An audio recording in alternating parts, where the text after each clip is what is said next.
Welcome to the No Fear podcast and the No Fear live broadcast. I'm your host, Tony Lauer. If you're into mindset training, performance psychology, personal development, you'll dig this new format.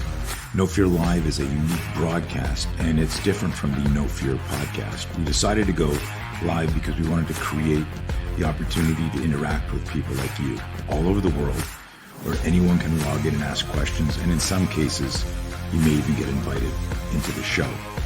The great thing about the live broadcast is that it's much more personal for the listener. That's you. Remember, self-defense isn't always about a confrontation with someone else. The first and most important fight is winning the one inside your head.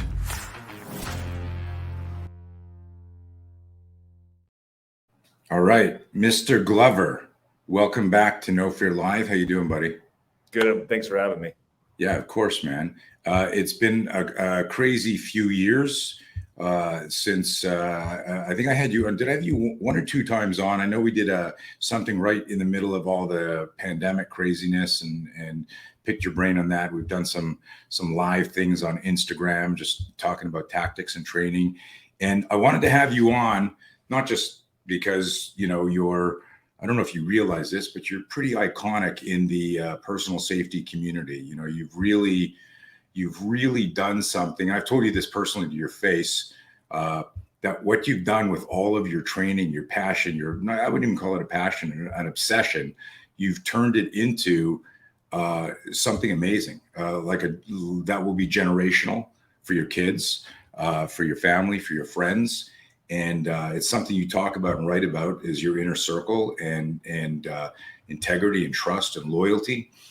But you've extended this, and I don't want this to sound grandiose to people listening, like you spend a lot of energy trying to make people you don't know safe and secure. And that's probably the inspiration behind your new book.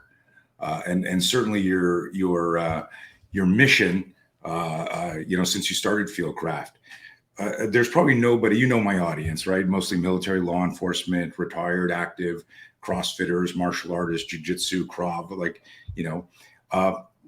if somebody doesn't know who you are, they were in a coma and just woke up and they're going, who's this guy? So everyone knows you. But can you have like an elevator talk just to go like, this is me, I'm Mike, I started here, I got to here. Do you have just like what's your elevator talk? You know, who are you? What do you do? Yeah, so I started a company called Fieldcraft Survival after a long military experience.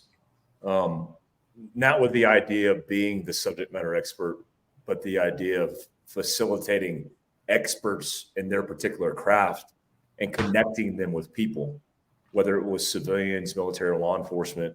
The idea is to train people for the worst case scenario, and not the zombie apocalypse, because that could be the worst case, certainly, but whoever is out there, their worst day. It could be a vehicle accident. It could be an accident in their backyard. It could be civil unrest. And so that was the mission set. We started that adventure 8 years ago, post a military and some CIA contracting, and decided to fully commit. And thank you for all those words, those kind words. I certainly learned a lot from you from my military experiences. That was somebody out in the civilian world that was doing this and teaching this, albeit controversial always, because you know you're always going to have egos that are involved. I always looked at you as somebody who was that subject matter expert that I wanted to aspire to be and even act as, in how you held yourself professionally. And so 8 years has been quite the obsession. It quite frankly has been taxing on me, my family, my team, but it's what we're bought into because it's our purpose and it's what we are very passionate about. And so, 8 years later, here we are. That's amazing. And I, a couple of years ago, I used to always say I'm so passionate about safety and survival and self-defense. And I realize I'm not passionate about it and I'm obsessed with it. That in many ways, I'm more concerned with that person's safety than they are. And that boggles my mind. And I started switching it from passion to obsession. And that's why I intentionally did it there, because I've met you, I've seen your op tempo, I've been around you, and like, just there's shit going on all the time. And you never, in many ways, and I appreciate, the kind words about me. I've never said no to anything. As an entrepreneur, like, I entertain everything. Like, what is this? Is there potential here?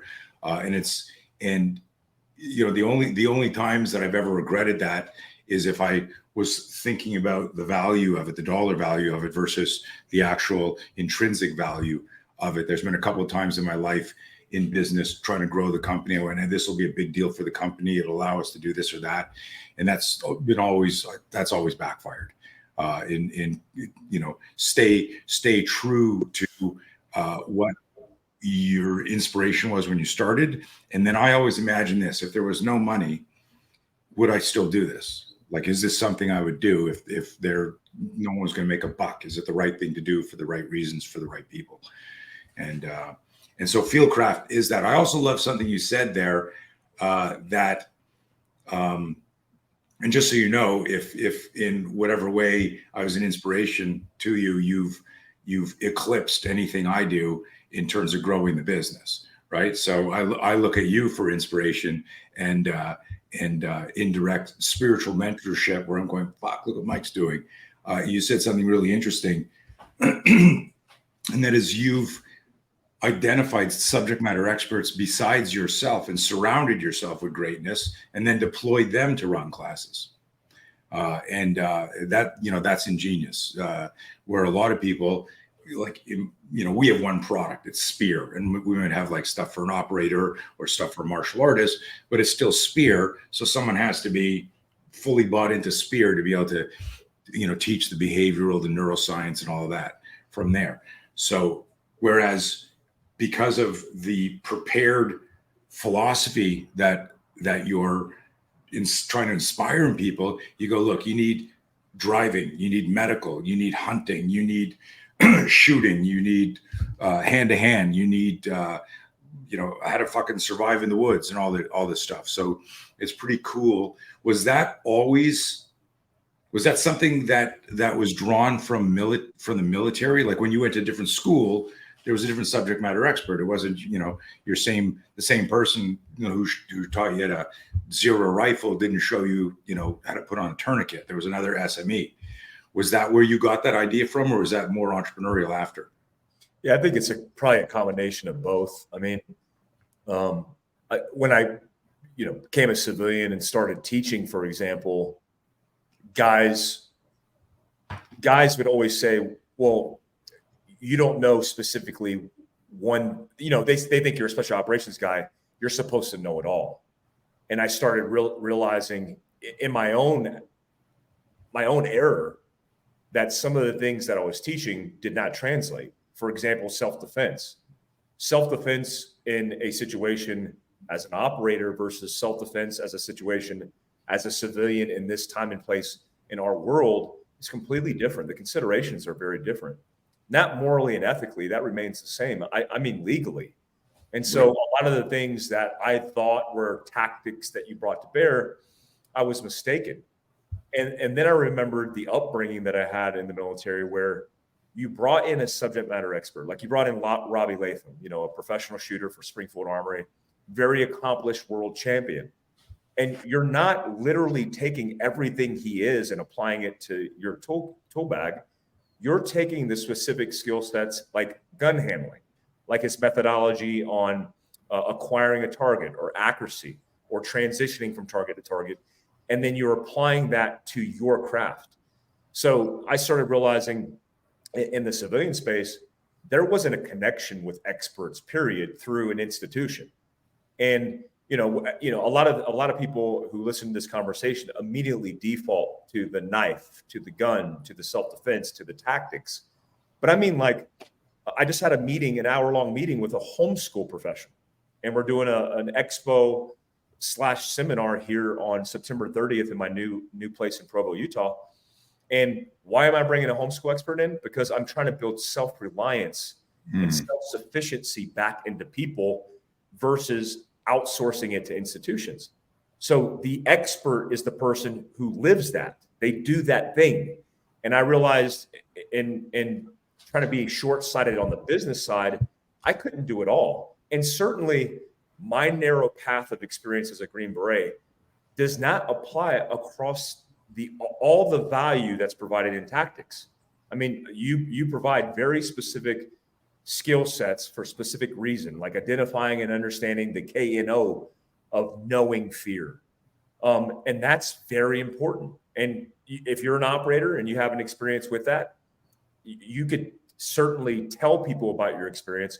But if you don't live that, if that's not your thing, then you're not the subject matter expert. And so, yeah, the business side of it was very easy to start self-discovering that I wasn't the expert at all this stuff, and I needed to assimilate and accumulate experts from canning to jarring to tactical self-defense. It's amazing though, when you've got that X factor personality that can galvanize people, and that's a bit of true leaders have that X factor, and I don't know if you've always had it. You certainly, since I've known you personally, it's something that's so important in keeping a team together and keeping them on point, with the mission. You said a couple of things. You used the term outsourcing. I remember doing a podcast with Jack Donovan. I don't know if you've ever read his Violence is Golden treatise. Did you read that? It's fantastic. Yes, yeah. Violence is Golden. Everyone listening to this, you should read that. Violence is Golden. But I was on his podcast and I was talking about, something that I said in 1980, Mike. My first. How old were you in 1980? Do you remember? Should I even ask? 1980? Yeah. I was born. Right. So 1980. Holy shit! This podcast's over. Thank you, Mike. Holy shit. So 1980. I'm sitting in California. What the hell was it? They've changed their office a few times. Burbank, California. Black Belt Magazine's office then. And what's crazy is I'm sitting there talking to the editor of Black Belt, and I said that there was a time years ago where everyone knew how to fight, because if you didn't survive, or there were people around you that knew how to fight, and you knew which berries would kill you. You knew which mushrooms would get you high. You knew it. You knew all this stuff. And if you couldn't hunt and gather, you didn't survive. And I'm talking to Jack about this because I was talking about the origin of the spear system was this caveman combatives metaphor. I said, like after school, was there like a caveman kung fu academy? Like, how did people fight before we organized self-defense? This is a stance. This is a block. Well, they just fought using fear, using instincts, using intuition, using their human weaponness. And it was amazing. And I said to the guy, and you just made me think of this. I said, there should be as many self-defense systems as there are people practicing self-defense. And what you said before was, like if you're shooting with Latham or any other one of the greats that all the organizations and units with discretionary funds train with everybody. I remember when one unit brought in Evel Knievel for bike riding, right? Like, hey, we got money. That guy's what can we learn from him? And you brought up something that I don't think a lot of people who haven't gone through the Ranger, Green Beret, CAG, all the different like high end stuff where you're getting really specialty training. You don't bring in an Evel Knievel to like learn how to build a jump and then jump over, the Grand Canyon. You don't even know what you're going to pick up. You're sitting there going, fuck. And you suddenly get an inspiration. You're not there you guys are already tactical subject matter experts, but you made me think about this idea that when you were 10 years old, you fought a certain way. When you became 20, that fight changed. When you became 30, that fight changed. Then that fight changed when you became a parent, and how far you would go And then the fight changes when you become an entrepreneur and a parent. And I always remind people of this. It's not just the palm strike or the kick or the knife or the gun. It's the emotional, psychological factors that influence that. And ultimately what happens if someone comes to Fieldcraft and does all of your courses, you can't possibly absorb all of the information. You've got to, relative to who you are, figure out what it is. It's almost like reverse triage, where you figure out what is the most important thing that you need to survive right now. It's not reverse triage, it's triage. But anyways, thank you for that. I apologize for the rant, but you made me think about that quote. Like when people train, when you would bring people in, it wasn't like I'm going to copy all their shit or emulate everything. It was what can enhance my survivability for my training missions and then when I deploy, you know? So thanks for the blast down memory lane. So, but all of that, Jack Donovan said to me after, he said, you said you don't want people to outsource their safety. They need to be their own subject matter experts. And I was like, to use the expression, you know, you're the first responder in your fight. The first responders are the second responders. Okay, let's talk. I'm going to pop up something that I heard. Did Jack do the intro on your audiobook? He did. Yeah. Okay. Jack Carr. So it's so funny. His reading voice is so different than like when I talk to him, you know, like I know him. I've been on his podcast. He's been on mine. I was like, is that Jack? It was so, you know. So that's Ray. That's Ray Porter. His narrator is a professional narrator. No, I mean, but on the intro on your book. Yeah, it's Ray Porter. Ray Porter did it. I'm sorry. Ray Porter did the audio.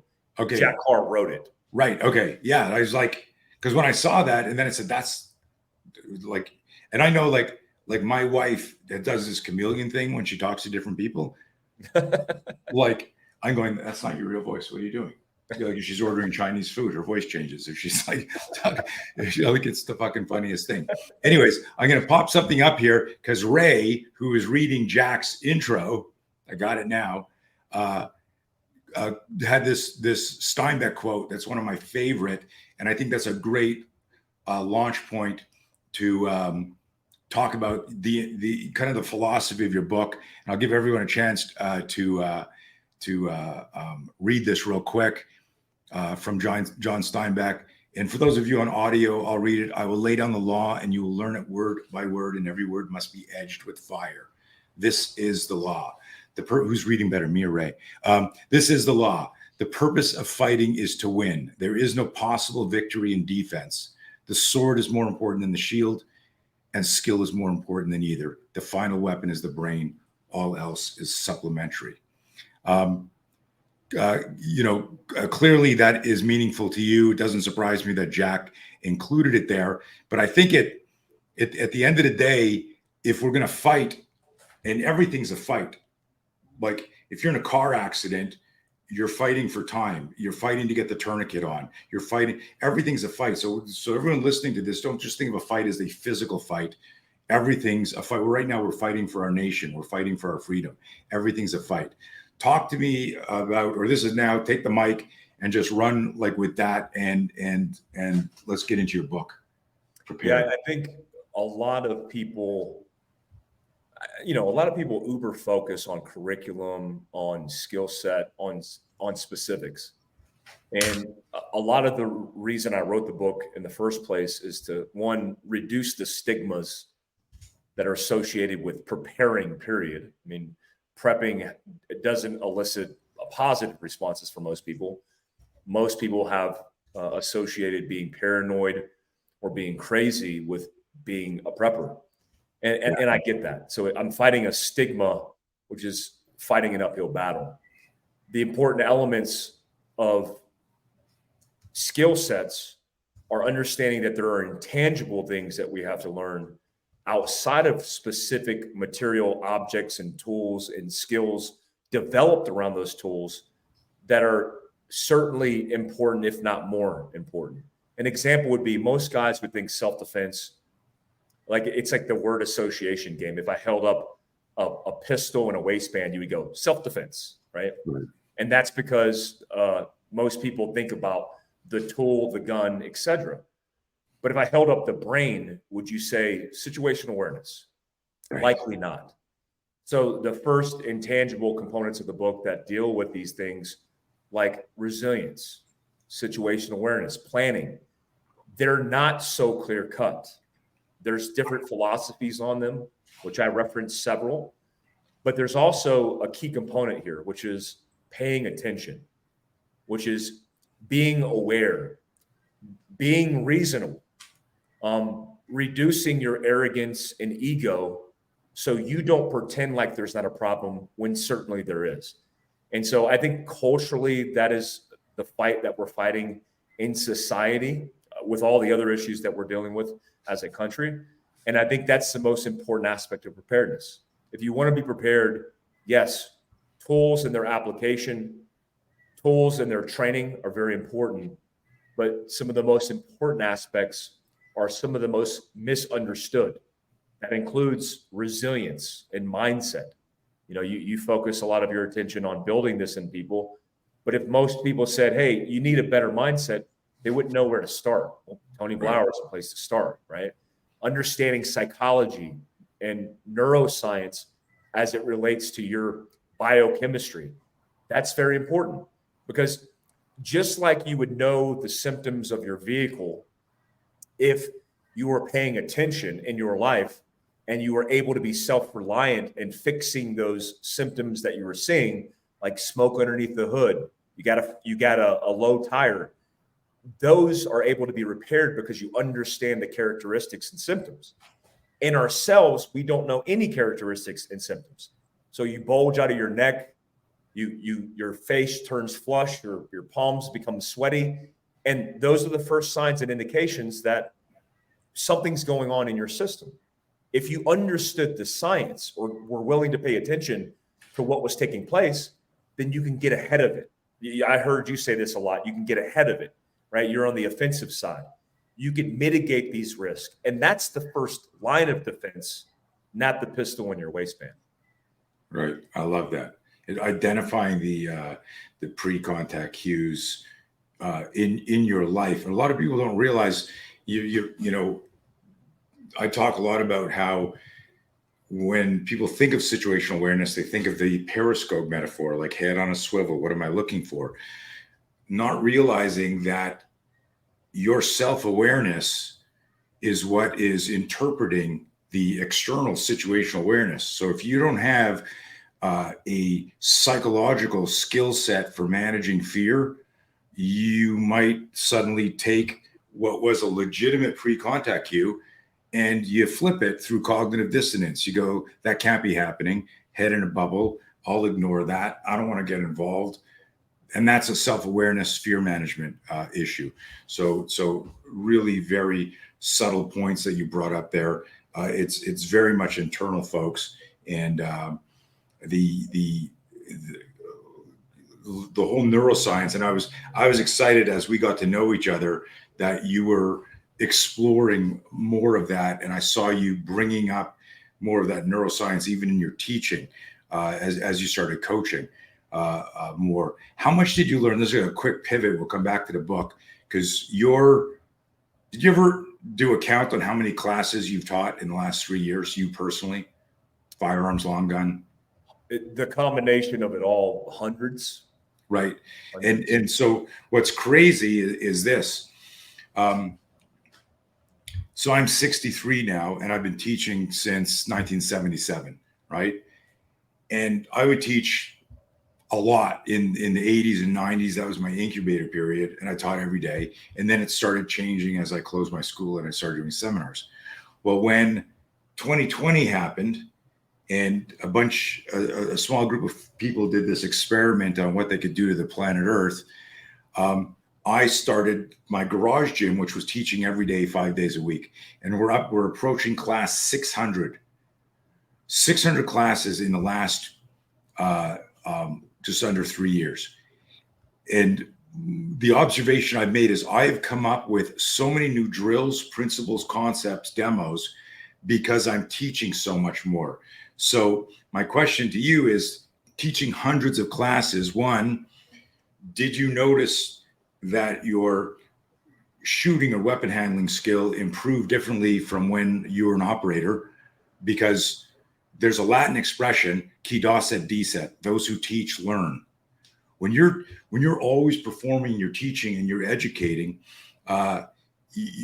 your skill set, the neural patterns in your mind go to another level. So did your shooting get better? And did you start creating things that you were going, fuck, if I had a time machine right now, I'd go back to like this era, and this is how we'd be shooting?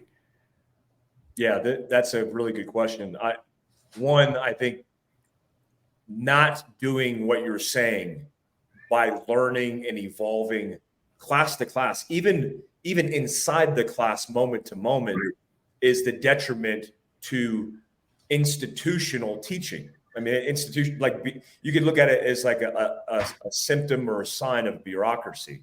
You know, bureaucracy is just inefficiency in people. And when you have institutions that teach core curriculums, where do we start sliding and slipping away from evolving and learning as teachers and as students?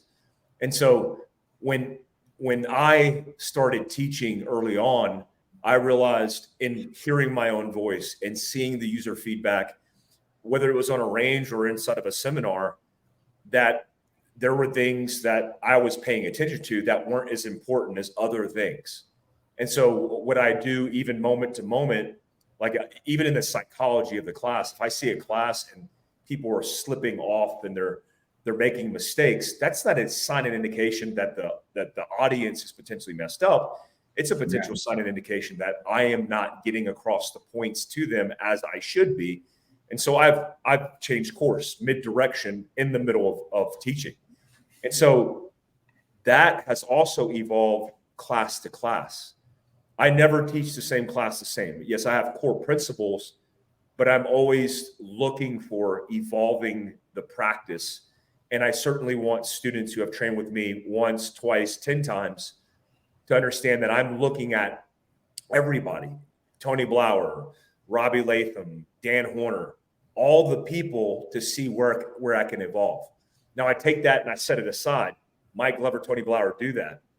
The detriment for people is when you have an instructor who's not doing that, and he's saying my objectives here are the end all be all solutions for everything.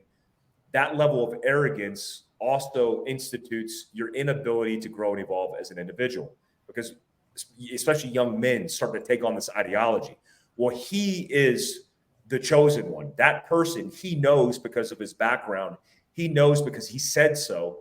And what I tell often to all my students is, if anybody stands in front of you and they say they're the end all be all solution to tactics especially, then they're wrong, because tactical discussion should be just that, an open forum for provoking thoughts and ideas to constantly evolve and change. When you don't do that, being on the military side, I have seen literally what that has done. It's got guys killed. And so if you don't want to evolve at the speed of war, then you don't, and then you pay for it. If you do, you constantly assess, constantly weigh, and constantly grow and evolve. And I think that's a very important and critical component to not just a good instructor or a good institution, but how we should all be as individuals with an open mindset. 100%. I love that. One of my favorite quotes is, be willing to give up who you are today for who you could become tomorrow. And the only way you can do that is just to be weighing, considering shit that you see in front of you, thinking about it.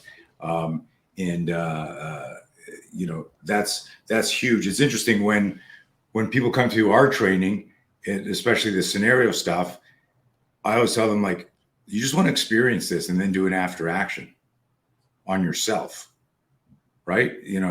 I told a story last week. I don't know if it was on a podcast or a class where, Bruce Lee had this legendary fight with this guy who said, you can't teach Caucasians, and I challenge you. So they fought, and the guy ended up turning when Bruce just like launched at him. The guy turned and ran away from him in this room, and Bruce sprinted after him. He was punching him in the back of the head, and finally gets the guy and beats him up. And afterwards, everyone's cheering, oh, Bruce, you beat the guy and everything. And Bruce is pissed. He couldn't believe how out of breath he was because he had to chase the guy.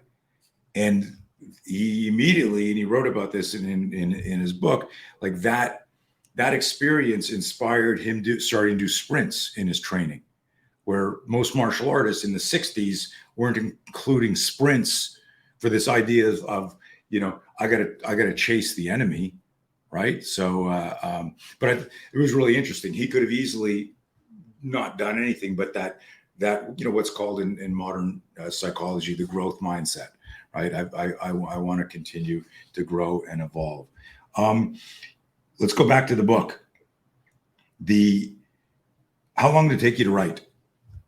I mean, you've been writing it for decades. You just didn't know it, but how long did it take you when you committed? Yeah, it's very true. I mean, it took from start to finish a complete year. Is how long it took. Wow. Congratulations, man. I've been trying to write a book for 37 years. I keep on writing. I've never, there's this quote that I had, and I got to put it up. It says, art is never done. Right. And it's like, at some point you just got to go, let's go. Here you go. Let's get it out there. Art is never done. Well, congratulations on it. You have a favorite chapter? I mean, they're all interlocked. They're all interconnected. But is there one that, I'm going to read them out here. The chapters: the resilient mindset, planning, situational awareness, decision point, everyday carry, mobility, and homestead. I think out of all of those, decision point, even based on just the things that we were talking about just now, that I learned through training, I think personally is the most important. My favorite is resilience. It always will be, because I think when I look at resilience, it's something fundamentally missing in our society and in us individually, but something that we can impactfully change right here, right now. But I would say decision point is the most critical and important for readers or listeners of the book. Are there, let's dig a little bit into that. Is there, we probably have a lot of dads on this call and moms, but probably mostly dads who have kids. You can't explain to your 4-year-old resilience using that word, right? I remember my son when he was 7 years old. We were in a like a pawn shop type store on Melrose, up in Hollywood, and he's 7 years old. And there was this glass counter there, Mike, and he's like looking like this, and it's like jam packed with old clothes and all that shit. And I'm like looking around as I was looking for an old leather jacket, and he goes, "Hey, Dad, look at this!" And he leans forward and smashes his head into the glass edge of the counter, and it just hits the perfect angle, and he screams, but you hear a bang and a scream, and I pick him up and I grab him, and he's like turning away from me, covering his head. And immediately, it was crazy. There were a few women in the store. I immediately thought they thought I hit him. And I got really embarrassed. And because they're like, I mean, it was probably their faces, like, doing something like that. And I ran to a dressing room, made sure to check he wasn't bleeding or cut. It was just one of those things, you bend down to grab something and you headbutt somebody and you're both like going, fuck, right? So he's 7 years old. I'm in the changing room. He's on the ground. He's breathing. I go, "Dude, you're not cut. Look at me." I said, "Look at me. I want you to do something right away." And I put my hand up like a focus pad. I said, "Punch my hand as hard as you can." He goes, "Dad, I'm hurt." I go, "Hit my hand." And he goes, "Not a self-defense lesson now, please." Right? And I go, "Hit my hand. I want you to pretend a bully just punched you in the face. Hit my hand now." And he does one of these, like, he goes like begrudgingly, like I'm making him. And I look at him, I go, "That's not going to stop the bully. He's going to punch you again. Now fucking hit my hand." And he goes, "Dad, I don't want to do this now. I'm hurt." And he punches the hand and he cracks it. And I go, "Really? That's all you got?" And he goes, wham, and he nails it.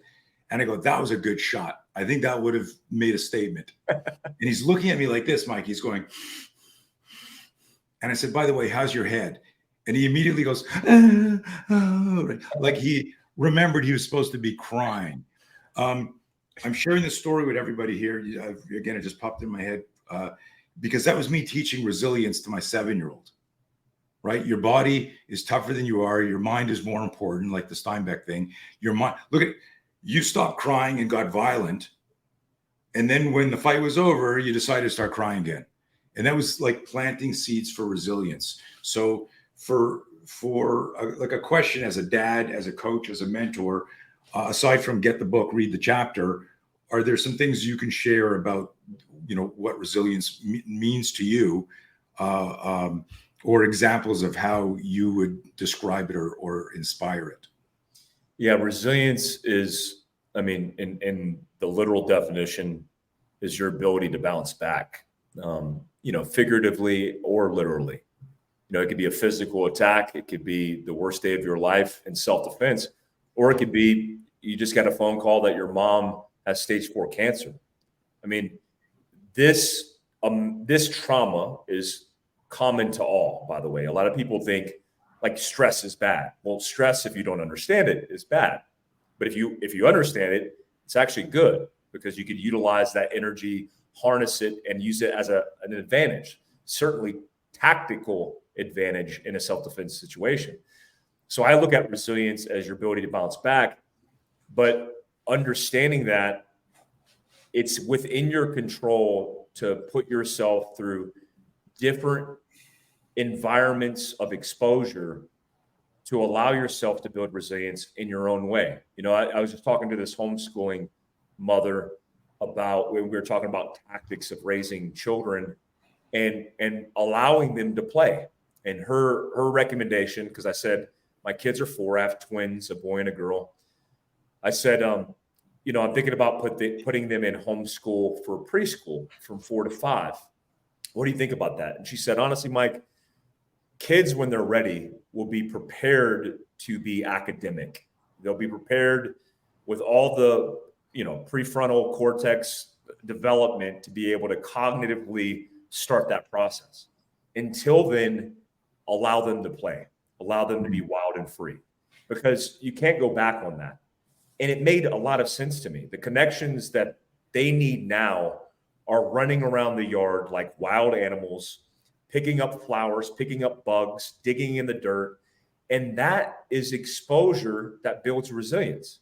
I mean, if you look at your own childhood, whoever's listening to this, and you think about how you were raised, were you raised in a bubble? Were you compartmentalized? Were you restricted from doing certain things, like you couldn't go outside and play with your friends? On the other side of that, were you wild and free? Did your parents even know where you were at? Did you grow up in your neighbors' houses, running from garden hose to garden hose, surviving in the neighborhood? If you look at that and you weigh it, it's likely that if you were wild and free and exposed to a lot of challenges and adversity, that you're more adaptable. That's what resilience builds, by the way, adaptability. Because the number one characteristic, I don't care if you're a tier 1 operator or if you're a stay-at-home mom, the number one characteristic in survival, as case studied, is your ability to adapt, right? And when I look at people now who are tethered to their cell phones, who are immersed in technology, they go from their cell phone that they're reading in their vehicle, they walk into their home, and then they glue themselves to a TV watching YouTube. It's like we can't disconnect. So how complacent have we become because we've sheltered ourselves and refuse to be uncomfortable and exposed? So I think resilience is important, not only in yourself, but in your children, because it's within your control and your means. Like I'm on the bandwagon. I've been doing it since I was 16, 15 years old. I do a cold water therapy, or you call it cold plunge. Why is that beneficial? Well, it has a lot of biochemical benefits. It releases dopamine and endorphins that are beneficial for you, boosts your metabolism, a whole bunch of things. But it also exposes you to a mental barrier of you saying, this sucks, I don't want to do this anymore. And then you getting past that, and just that one objective allows you to get a small victory in a moment in time. That's what we need to be weighing ourselves against. We need to expose ourselves to new challenges. We need to get through that situation, pass or fail. and then learn from it and continue to experience life. Me and Andy Stumpf, we're writing a book on leadership via our military experiences, me as a Green Beret, him as a Navy SEAL. One of the things that we advocate for is people just to go outside and leave the cell phone behind and do something different. He just set a world record with raising money for Folds of Honor, which is very important. And he did the 777, 7 continents in 7 days. They did it in 6 days, jumping in these different continents. And every single year, me and him have made a commitment as friends that we're going to push ourselves to do something challenging for ourselves every single year to push ourselves. That is something that you could do right now if you're listening to this. And it doesn't take a lot of money. It just takes a little bit of effort to build resilience. Love it. Okay. Let's, I'm going to put the book cover up here for people to see this real quick. But can you dig a little bit into, you said decision, your favorite was maybe resilience and the resilient mindset. Can you talk a little bit about decision point, what that means to somebody who hasn't read the chapter or heard the term or the phrase? Yeah, many people know me for teaching tactical stuff. I actually now, based on the direction the company has gone, and our experts like Casey Hildreth and Matt, all these guys who have the expertise in tactical who are teaching for us now, I have taught more other courses like seminars, like rewilding. This weekend, I'll have a group out in the middle of the woods focused on doing a primal reset versus the tactical. The reason I stepped away from just strictly doing tactical, which a lot has to do on a flat range and shooting paper and still targets, is because institutionally or industry-wide, that is the translation of competency in your skill sets.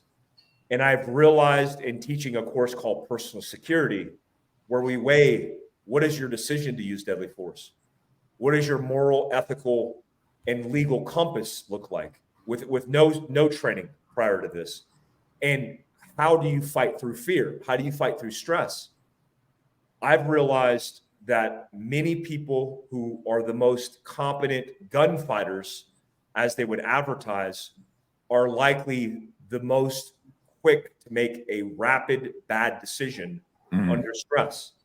Like if you have an operator who's used to following rules of engagement of killing the bad guy, well, how do they see the bad guy in civilian life? What is a proposed threat? If you're in the state of Texas now, you would think stand your ground and castle doctrine completely give you the free rein to defend your life under any circumstances, as long as you feel like you're threatened, except that's not how it works. I mean, a gentleman just went to prison for 25 years for murder because he defended his life inside of a vehicle against a guy who happened to be a protester, who happened to have an AK-47, and still his case and his decision to use deadly force, even though everything on paper, ones and zeros, very binary case, looks like it should have been a clear-cut case of self-defense. That doesn't apply now, because we have to be conscious of not only the decision at the point in which we make it, but all the other external factors that build the pattern of our current condition. An example, social media. You know why this kid in Texas went to prison for 25 years? Because days prior, he stated that if he was ever in a protest and ever in a situation where he was blocked and felt like his life was threatened, he would do what needed to be done. And I'm paraphrasing there, but basically virtue signaling that he would just take anybody out. If you delete your comment because right now you listen to me and you go, oh, that could be controversial or high liability, that comment can be found by the metaverse and be used against you in a court of law. Yep. So we're not just talking about decisions that you're making at the point of saving your life and fighting for your life, but at the point in which you're virtue signaling your life and all the things that you would do, because all of that will be taken into context. I found that to be alarming, that many people didn't understand that. And so we started personal security to teach decision point. We have police officers and lawyers teach the legal components of this. And it's scenario based. You're not shooting a paper target that doesn't shoot back. You're not shooting a still target that's reactive. You're shooting at a person that you have to monitor and respond appropriately at all times. And you're literally putting the needle through the thread. And if you miss because you're weighing a little bit too aggressive, or you're not weighing heavy enough, then potentially not only will you pay for it with your life on the crisis site, but if you get through it, you might pay for it with your life in a court of law in a prison cell for the rest of your life.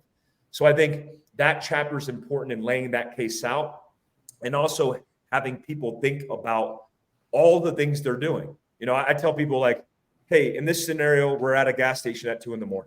And then I take a step back and go, the number one way to mitigate this risk, don't be at a gas station at 2 a.m, right?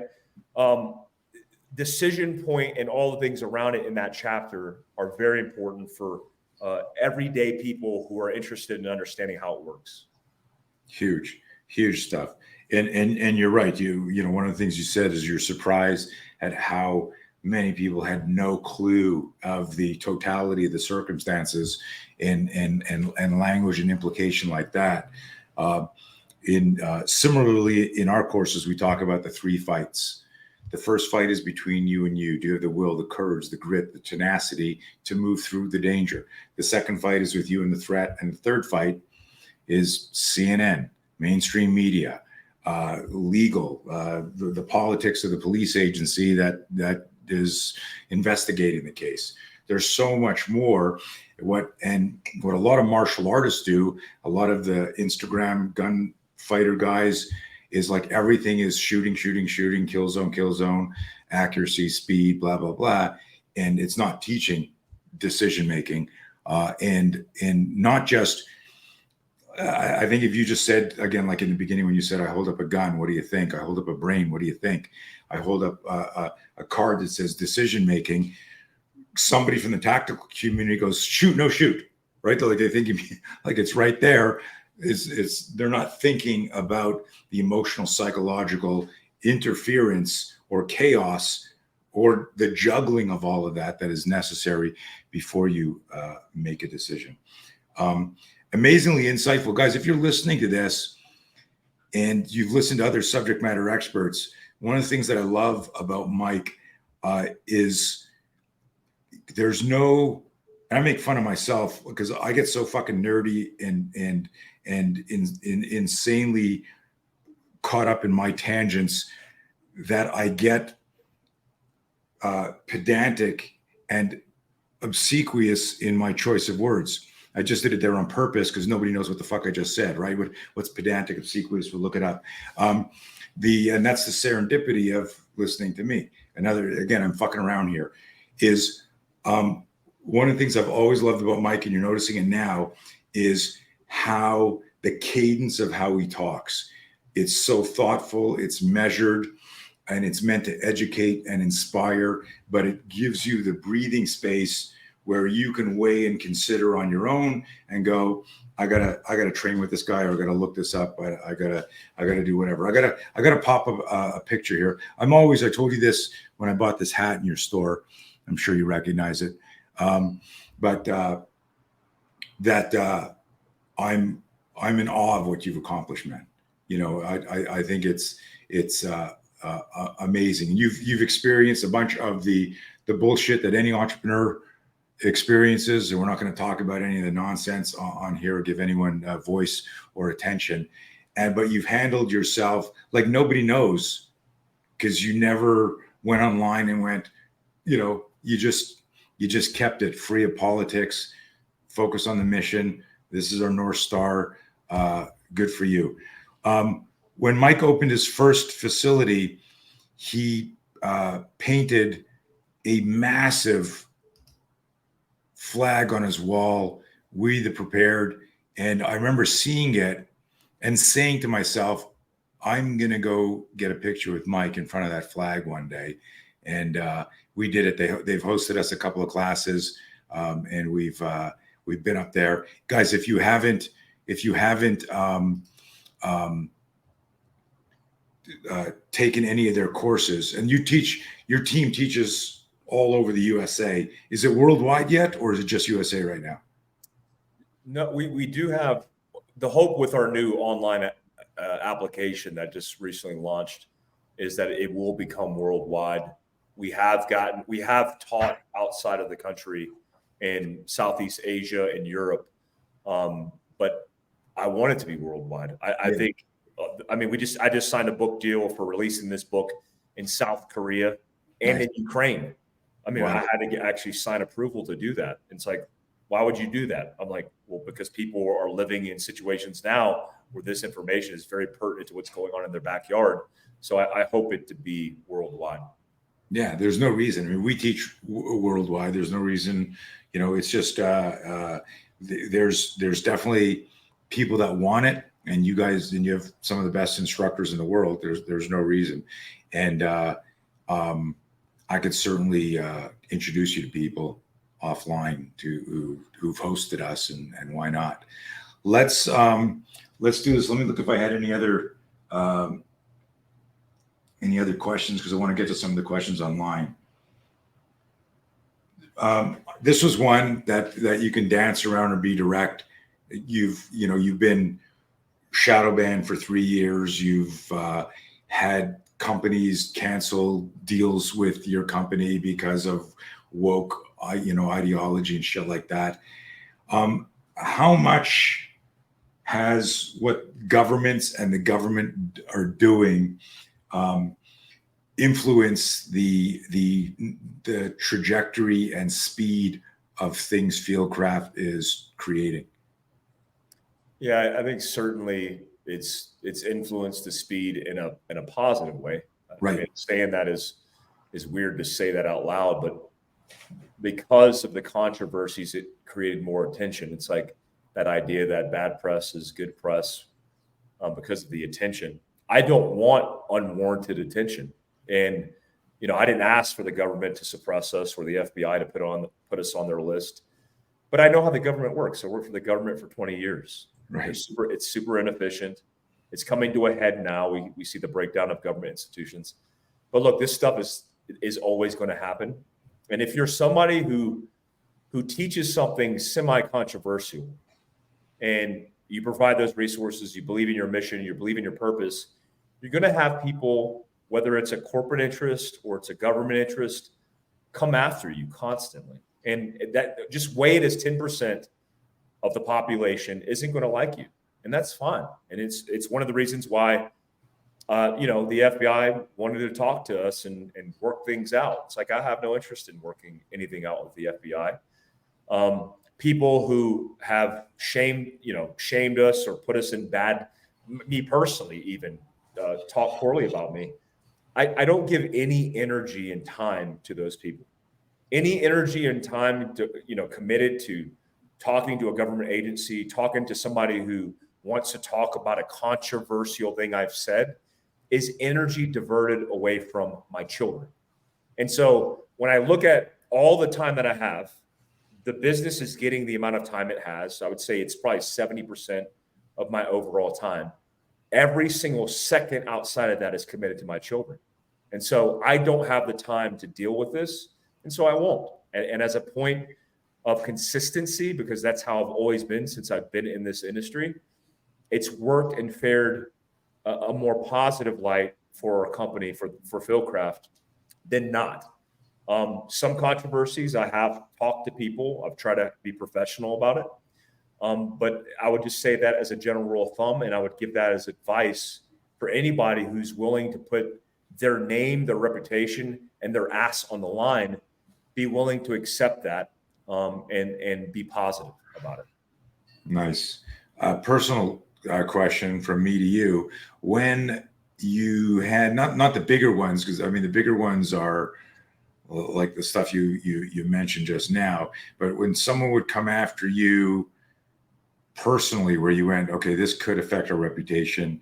This is one of those things. If I defend it, does that mean I'm hiding something? If I ignore it, does that mean I'm hiding? Like, was there like a 24-hour incubation period where you went, fuck. And then you went, okay, we have an SOP for this, dude. This is a malfunction. We clear the malfunction and then we fucking find our field of fire and go in the right direction. Like Yeah, how quickly? Yeah, it's a good question. I mean, we've had situations where people in specific spaces have come out, and what I've always leaned on is that most of these people are trying to divert a market because they have a scarce mentality. Mm-hmm. Yeah, they think everything is feast and famine, and if they feel like they're starving or we're taking some of their market, then they come out and they say poorly chosen words framed together like it's meaningful, and then their followers will attack us, and it's this whole social media thing that you're seeing. Our SOP and all of that stuff is, one, if the person was a true professional, like I have before with people that I don't know, that I respect, I would contact them and then work it out, not even man to man, just professional to professional. So if I see somebody coming out and they cuss, they do a meme, they do anything that's negative, I refuse to interact with them. I will cut sling load, and that person is banned, blocked, deleted, not only from my company and from social media, from marketing, from partnership opportunities, all of that, but also from me ever engaging with them for the rest of my life. And so a lot of people would go, well, that just shows that you did something wrong. If we're weighing rights and wrongs on Instagram, then we are in the wrong business of weighing validity versus an amateur, right? Or a professional versus an amateur. I simply don't have the time. And as an SOP, yeah, it sucks. It hurts. But more so, I feel bad for those people and how they act like unprofessional human beings, but also I feel bad for the people that are following that negative kind of narrative. Name one person that has acted that way, or name one company that operates that way that is successful. I've seen it. I've been in this industry, a blip on the radar as compared to you, and I'm sure you could weigh in on this. I've seen those people and their characters and their form, different form factors of them, come and go, because that's what they're good for. They'll come, they'll get on the scene, they'll try to do this thing, and then they'll go away. And what I do every single day is wake up with a positive mindset and try to stay in the fight, focus on the mission. And I just don't have time for the nuances of radical behavior and just drama queens that just want to talk shit online. I dig it. I love it. And I got to go meditate, because I grew up in when the internet was the wild, wild west. I talk about, like, my son, he's 32 now. He's been actually 16 years that he's been in, like, physical culture, coaching, strength, conditioning, mobility. But he grew up in the golden era of resistance bands and foam rollers and lacrosse balls. And I'm, like, in insane pain every day just because of things I did to my body.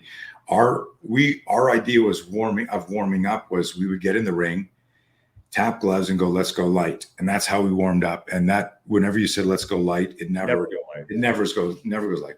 So, I think in some ways, because of when you got out of the military and started this, there was so much going on that you were able to see the worst and take the best.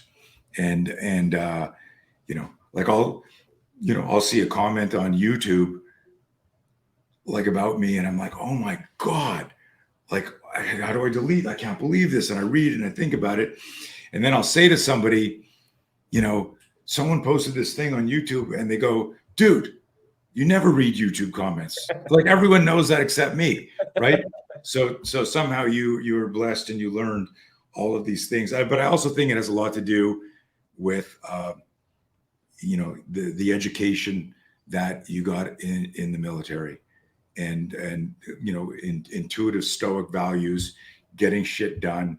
Bad shit happens, keep fucking going, and like the metaphor, I come up with cool metaphors, I don't live them as much as I'd like, of, like, okay, that's a jam.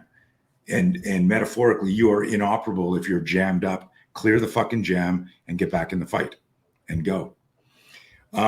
Dude, I could talk to you for hours, but we'll do more talks, especially when the new book comes out with Andy, who's also a buddy. There are a few questions in here. You got a few minutes to answer a couple questions? Of course, yes. Okay, let's do this.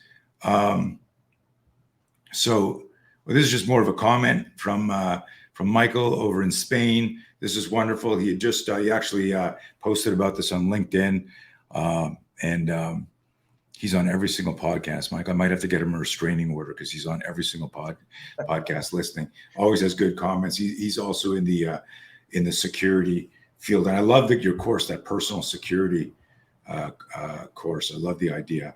Got people from all over the world here. Let me go to. Here's an interesting question, Robert McGuire.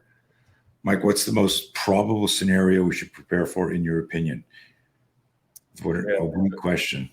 Yeah, I think, well, there's two scales to this. One scale is what's statistically likely to happen to you, and that depends on where you live. If you're close to a major metropolitan area, you know that violent crime is up in nearly every single heavily dense populated civilization. And that's across the globe, really. More people, more problems.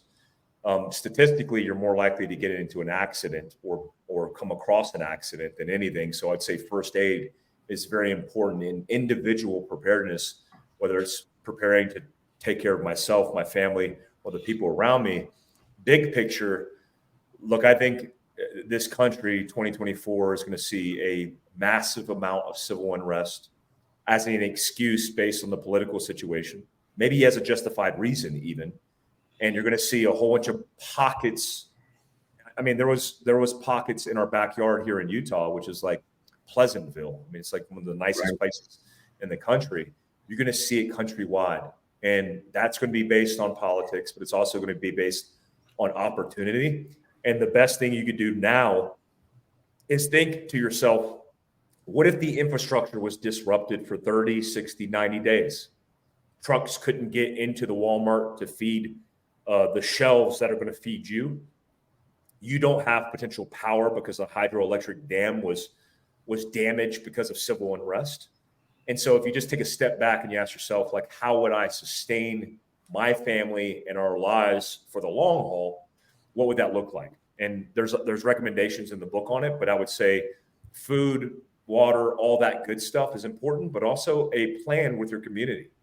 Like if you aren't linked in to friends around you that are your neighbors, that are going to lean on each other in the worst case scenario, then you need to start building and collecting a group of organized assets that are going to come to bear if something happens bad. And this doesn't have to be civil unrest in a civil war. This could be a natural disaster. You're going to have to lean on your neighbors. So I would say those two scenarios are likely the best to lean on right now. Amazing answer. And I loved, and guys, this is what I was telling you before. Like this man, I'm not blowing smoke up his ass. It sounds like it. What a professional answer. He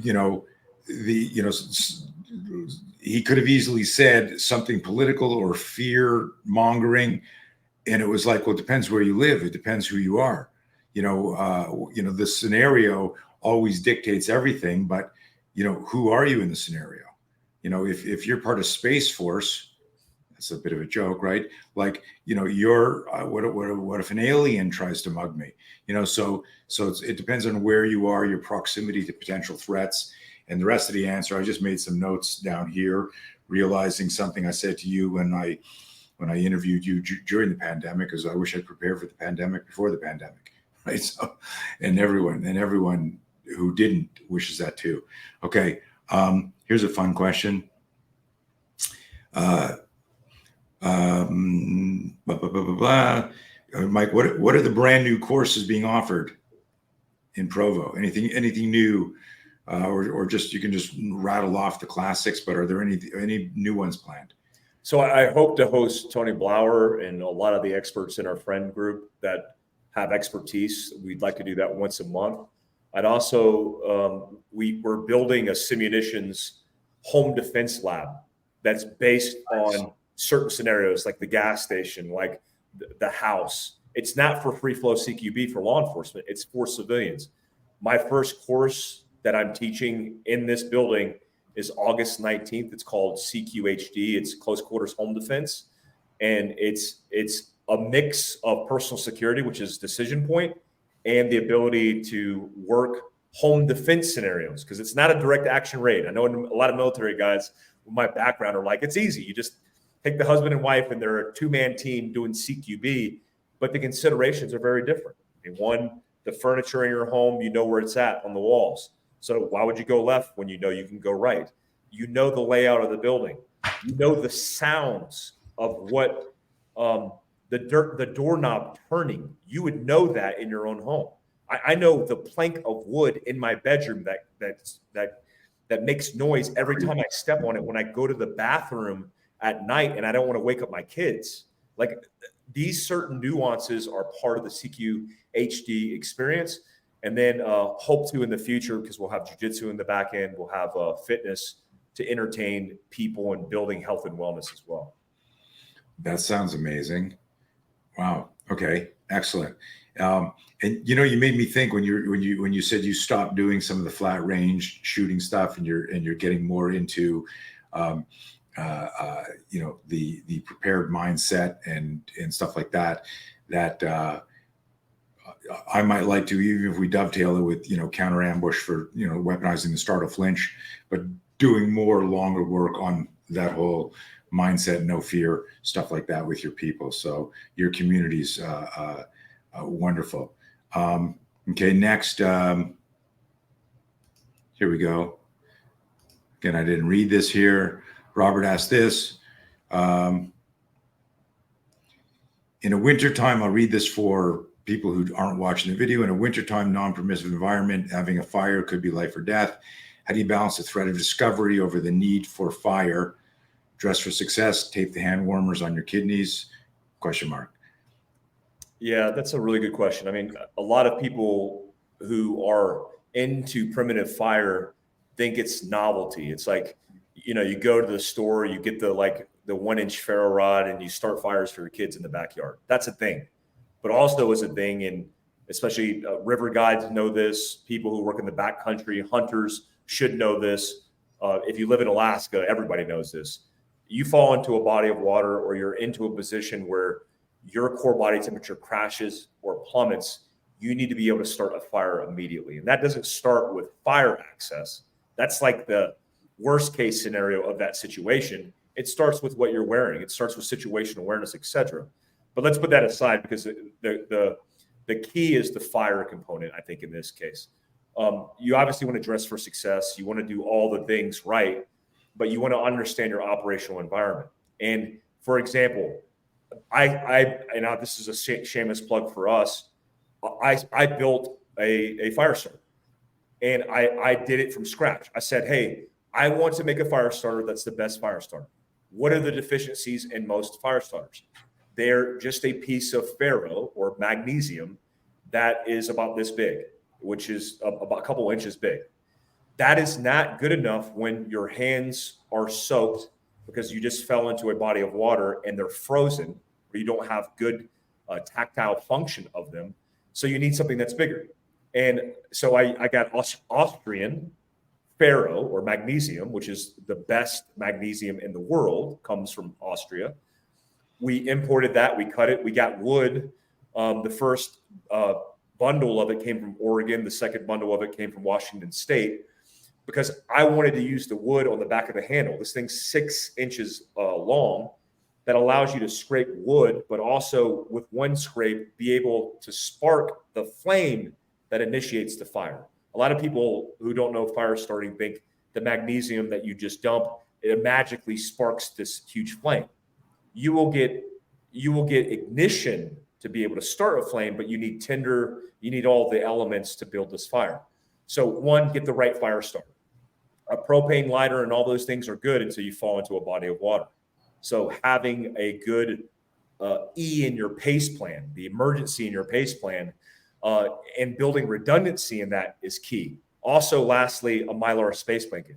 Because if you fall in the water and you have a small 3x5 folded up Mylar space blanket. By the way, the R&D on that was billions of dollars because it's Mylar, right? It's what the most space equipment is lined with, but that can retain your core body temperature temporarily while you get the fire started. It's also what we use in Stop the Bleed, because your core body temperature as you bleed starts to diminish. So if you have that, you can literally whip it out, put it over you, start maintaining some kind of control of your core body temperature while you get the fire started. So those are my recommendations. Crazy. And the first part of here, or the second question, threat of discovery over need for fire. I think that's one of the things that's the scenario dictates. You got to weigh and consider. It may be a choiceless choice. If I don't like the fire, I'm going to die for sure. If I like the fire, at least I'm alive, and maybe I can kick these fuckers' asses if they discover me. You got to sort of flip a coin with your intuition and your instincts there. Yeah. Okay, let's see if we got anything else here.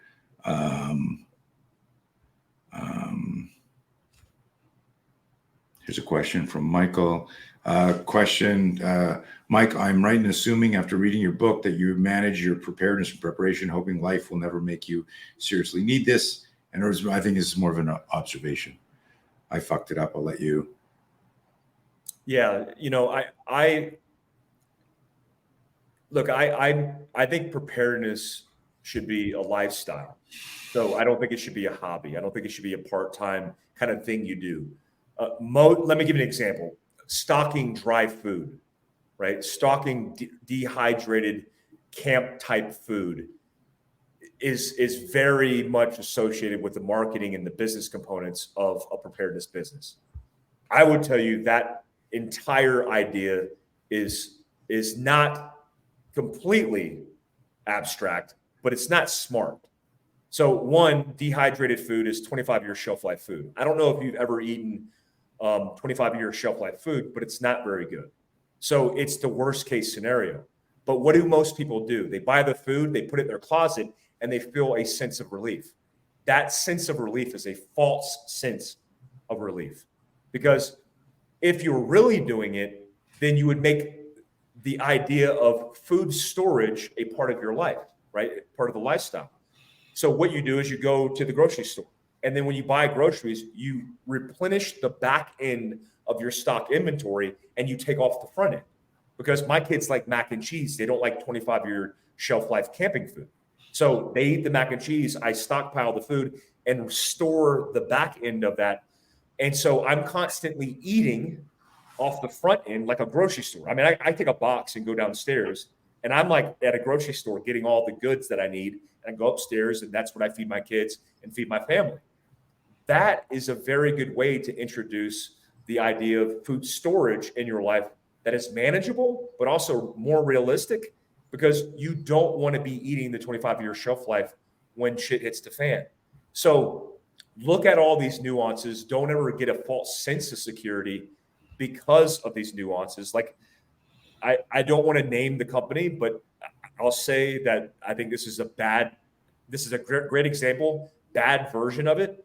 When somebody says you want a go bag, and then you buy the go bag and it has everything you supposedly need, you zip it up, you put it in your vehicle, you put it at your home, and then you call it good. That is the worst of the worst case. Because the worst of the worst case is you think you are prepared, you go to the bag and you realize you never opened it, and you aren't trained on anything that's in it. So the time and place to try to get good use out of the equipment that you're preparing for in the worst case scenario is not at the moment in which you're potentially going to die. So get the equipment, teach your kids, learn it, and make it a part of your life. So that's how I live. I mean, I personally don't just teach this. I live this lifestyle, and it's difficult. Like I always say that homesteading is the most difficult chapter, but also the most difficult component in actually living, because I suck at it. I grew up in a trailer in Daytona Beach, Florida. I grew up in a small house in North Carolina. I did not grow up on a homestead. I just recently lost 4 chickens and 2 ducks because a coyote got to them. That's a complete failure for me. My goat just got out and ate $1,000 worth of fruit trees. It just happened like 2 weeks ago. But what I do is I go, man, that sucks, but I'm going to stay in the fight. I'm going to reinvest. I'm going to stick with it because this is my lifestyle. And that's something you got to get around. You have to manage your expectations because it's not easy. Is there, there's probably a lot of people here who are city dwellers. And like some of this stuff is just not possible if you're living in an apartment. A lot of the stuff is, do you get into that in the book at all? As far as, okay, you don't have a plot of land, you can't do this stuff. This is what you need to be thinking or doing. Yeah, for sure. And in the book on homesteading, we talk about this very specific thing, which is, not everybody has the 5 acres in the mule. They just don't have the opportunity to grow their own food and do certain things. But let me give you a great example. Hunting. I grew up hunting. I grew up fishing. That was my lifestyle as a child, especially fishing. I mean, my dad would take us fishing, not to recreationally fish. We fished for fish that we were going to eat for dinner because we were poor. I mean, so like I understood that kind of guideline. If you are in an apartment, in a trailer, in a condo, and you don't have the ability to do these things like grow your own food, hunting and fishing could be the first step in the right direction. Because the idea is you've outsourced the food supply allocation for you and your family to a grocery store. You likely don't know where that food came from, but for convenience sake, you've outsourced that component of your life to the institution, to the business. So all I'm asking is, if you're building self-sufficiency back into the model, if you look at hunting, very doable, because you can do a deer hunt. I mean, you can go to Iowa and shoot a random arrow in the middle of the air, and you're going to kill a whitetail somewhere in that state. There's plenty of opportunity to go out, go through that whole beautiful process of getting the equipment, doing the loadout, land navigation, the stressors of the environment in the hunt, and then the satisfaction of breaking that bread with your family, knowing where that food came from. That's what we're trying to build in the model. It's not so tangible and not so binary that it's just very black and white. The whole entire meaning behind this is that just being part of the process is the beauty in being prepared.